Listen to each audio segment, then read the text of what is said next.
Ukraine's foreign minister will be attending the talks in Brussels. He's pushing NATO members to ramp up the delivery of weapons, ammunition and supplies. He's also expected to discuss NATO membership for Ukraine. NATO Secretary-General Jens Stoltenberg said that was not a question of if, but when. And this meeting demonstrates that Ukraine is moving closer and closer to NATO. And at the meeting, we will discuss how we can support your path towards NATO membership. All allies agree that Ukraine will become a member of the alliance, and we need now to discuss the path forward, the reform efforts, and how NATO can support you in implementing those reforms. Let's get more from our correspondent in Kyiv, Mathias Bölinger. Mathias, how desperate is Ukraine for NATO membership?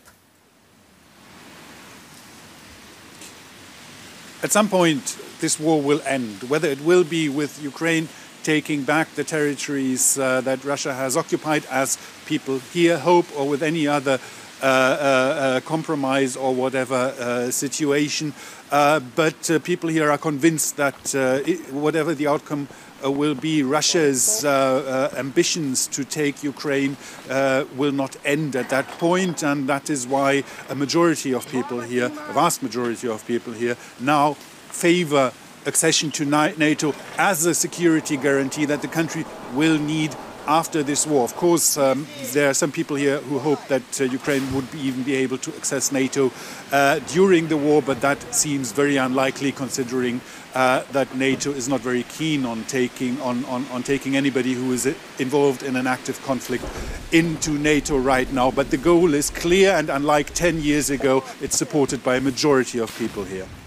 Mathias, can you tell us more about the situation at the front right now? I mean, how are the soldiers coping with the increasingly bitter winter weather there?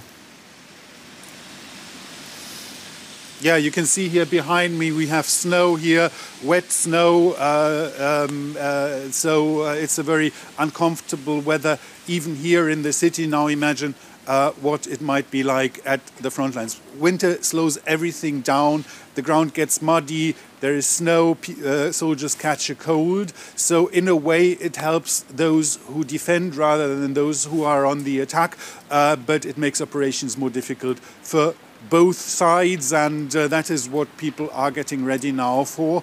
I have just a few days ago visited some soldiers near the front line who have talked about how they're getting prepared for the winter, but also what they expect, what the trajectory of the war might be, or what their worries are. Let's listen into this. These soldiers have just come back from the front line. A few days to recover, a bit of training, and they'll return to the trenches. There's not much movement there, but the fighting is relentless. It feels like the Russians never run out of ammunition.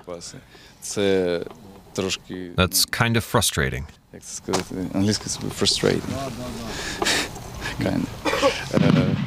Despite that, though, we stand here to defend our freedom, our country. That's more important than the amount of ammunition. We are in the hinterland of the Le Mans section of the front. The lines here have barely moved in almost a year.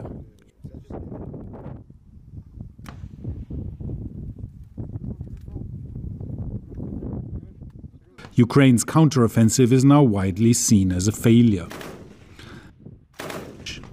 And as a wet and cold European winter takes hold, little is likely to change.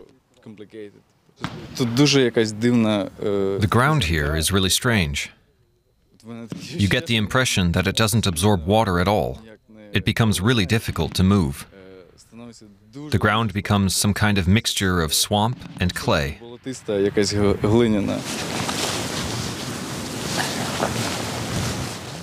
Evacuating wounded comrades from the trenches, that is also part of the training. Casualty numbers remain a state secret, but it is clear that many units are affected, leading to fears about maintaining combat strength. Next year, Ukraine will spend half its annual budget on defense. A record sum. And yet, for many basic needs, including medical supplies, the army still depends on private donations.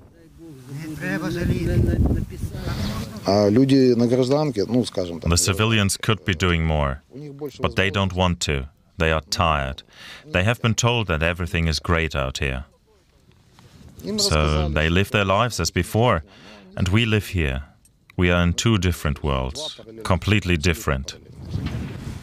In this world of mud and bullets, soldiers swallow their disappointment and prepare for the long haul. They hope that the country they're defending can do the same. And we're back with Mathias Bölinger in Kyiv, who filed that report. Mathias, what about when the winter is over? Is Ukraine likely to then attempt another major offensive? At the moment, it looks like that Russia, as last winter, will use the winter to try a few more offensives. There's one ongoing in the town of Avdiivka, which Ukraine is still holding back, but Russia has made a few gains. And what will happen next spring is, of course, up to speculation. It will depend a lot on the deliveries that the Western supporters can make to Ukraine. Russia has, we've just heard it, an advantage, and that's what we hear everywhere. In numbers of shells, Europe has promised 1 million shells, but it seems that it's not able to deliver that. And that will be a major factor in whether Ukraine will be able and will try to move on again.